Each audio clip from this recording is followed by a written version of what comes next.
Bonjour. Alors aujourd'hui, je vais vous parler de l'électrocardiogramme au repos. OK? On a deux volets à cet examen-là. Premièrement, j'aimerais ça vous donner un petit cours 101 sur le cœur.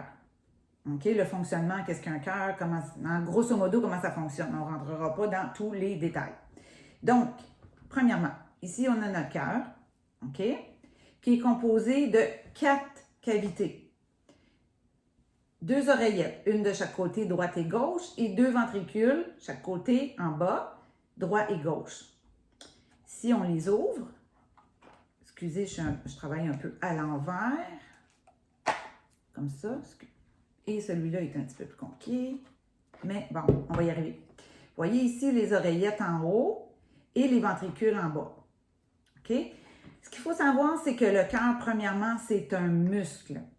Et un muscle, pour arriver à contracter, il y a des signaux qui se rendent à l'oreillette, ici en haut, pour faire contracter l'oreillette en haut, le muscle ici, pour propulser. Parce que quand on contracte un muscle, l'effet que c'est là, c'est de pousser le sang vers le ventricule en bas. Et il y a un autre petit nœud, c'est des nœuds qu'on appelle, là.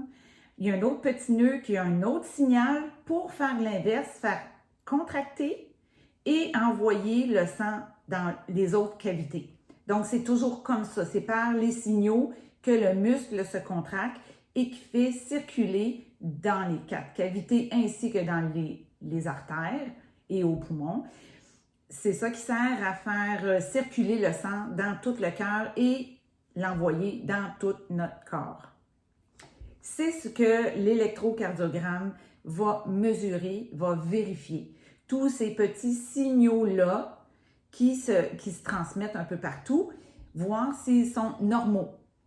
On sait que si on a eu, exemple, un infarctus, même si on fait un électrocardiogramme quelques semaines, quelques mois après, il y a une partie qui est morte où est-ce qu'il y a eu l'infarctus. Donc, on le voit sur le tracé. Je vous parlerai de ça dans la deuxième séquence.